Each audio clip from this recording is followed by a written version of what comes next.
नमस्कार विद्यार्थी मित्रों, मैं रेखाबेन पटेल सेठ JS सोनावाला हाई स्कूल 10वीं कक्षा के हिंदी विषय के अध्ययन के लिए आप सभी का हार्दिक स्वागत है।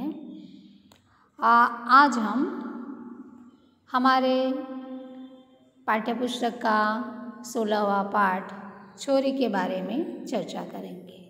इस पाठ के लेखक है यशपाल जैन।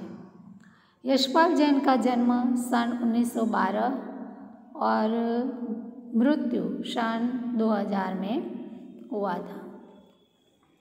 आपका जन्म अलीगढ़ जिले के विजयगढ़ कस्बे में हुआ था। बाल साहित्य पर आपने अपनी लेखनी चलाई। बाल मनोविज्ञान पर उन्होंने अनेक कहानियाँ लिखी है। सन 1990 में उनको भारत सरकार का प्रतिष्ठित पुरस्कार पद्मश्री प्राप्त हुआ था। अजंता इलोरा, अहिंसा और भारत की यात्री उनकी ख्यातनाम कृतियाँ हैं। इस पाठ में यशपाल जैन ने यह बताने का प्रयत्न किया है कि नौकर हमारे परिवार का अंग होना चाहिए। हमें उसके साथ आत्मीय व्यवहार करते हुए स्वीकार करना चाहिए। हम जो खाते हैं वह नौकरों को भी मिलना चाहिए ताकि मानवीय और सौहार्दपूर्ण वातावरण से घर में सुख शांति और आनंद बना रहे। इस संदेश के साथ एक परिवार की कहानी यहाँ सुंदर ढंग से प्रस्तुत की गई है। कहानी में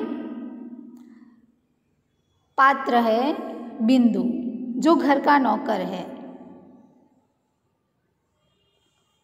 और नंदन घर का मालिक है और मालती मालकिन है। नंदन और मालती के घर पर बिंदु नामक एक लड़का नौकर के रूप में रहता है। और एक दिन घर में झाड़ू लगाते हुए उसकी नज़र खाने की चीज़ मेवे पर पड़ती है और वह अपने हाथ में उठा लेता है। तो मालती को ऐसा लगता है कि बिंदु ने घर से कुछ चुराया है। जब वह कूड़ा फेंकने के लिए जाता है तो मुट्ठी में मेवा लेकर वह जाता है। तो मालती को ऐसा लगता है कि बिंदु ने कुछ चुराया है और इस कारण वह बिंदु पर संदेह करती है और उसे रुकने के लिए कहती है।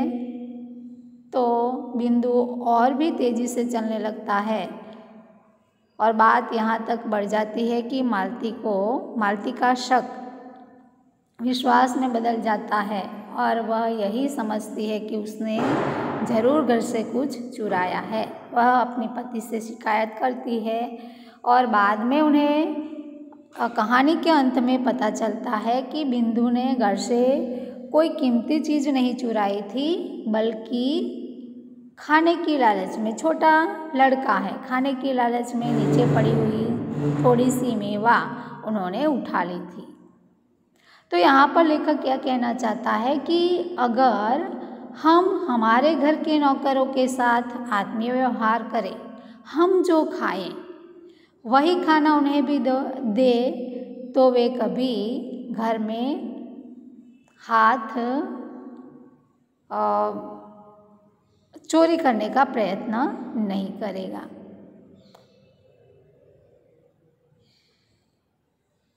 तो एक मार्मिक कहानी है जिसका केंद्र बिंदु है बिंदु और मुख्य कहानी में 3 पात्र हैं, मालती, नंदन और बिंदु। तो अब कहानी के बारे में हम पढ़ते हुए चर्चा करेंगे। कमरे को साफ कर झाड़ू पर कूड़ा रखे जब बिंदु कमरे से बाहर निकला तब बरामदे में बैठी मालती का ध्यान उसकी ओर अनायास ही चला गया। उसने देखा कि एक हाथ में झाड़ू है पर दूसरे हाथ की मुट्ठी बंधी है और कुछ पीछे की ओर जानबूझकर आड़ में कर ली गई है। मालती को लगा हो न हो कमरे से बिंदु कुछ लाया है। उसने कहा बिंदु। 2 कदम पर बिंदु पर उसने मानो मालती की आवाज़ सुनी ही न हो। वह चलता ही गया, बल्कि मालती ने देखा कि उसकी पुकार पर बिंदु की चाल में कुछ तेजी आ गई है। गुस्से में भरकर उसने कहा बिंदु, ओ बिंदु ठहर, कहाँ जाता है? इतना कहना था कि बिंदु तो दौड़ने लगा और वह गया। मालती के संदेह को पुष्टि के लिए यह सब काफ़ी था। उसने तेजी के साथ कहा सुनते हो जी, देखो बिंदु कुछ लिए जा रहा है, जल्दी आओ। नंदन अपने कमरे में बैठा अपने पत्र के लिए कुछ लिख रहा था।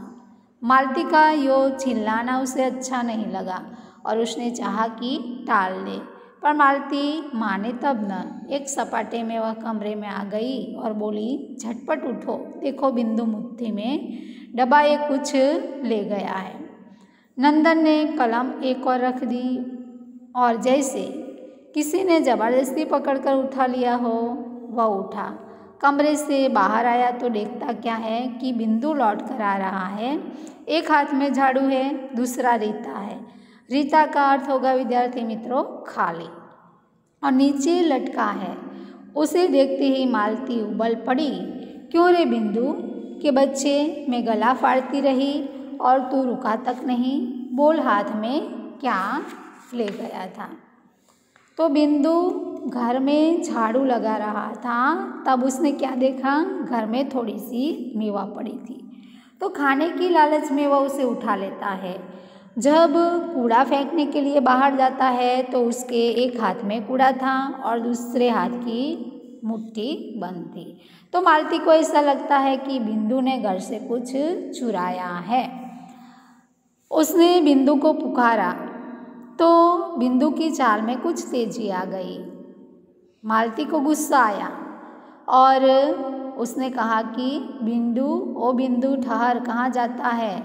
तो मानो बिंदु दौड़ने लगा और इस कारण से मालती के संदेह को पुष्टि मिल गई कि उसने कुछ चुराया है। वह तुरंत अपने पति के कमरे में जाती है और कहती है कि सुनते हो जी, देखो बिंदु कुछ लिए जा रहा है, जल्दी आओ। और उस समय उसका पति नंदन क्या कर रहा है कि पत्र के लिए कुछ लिख रहा था।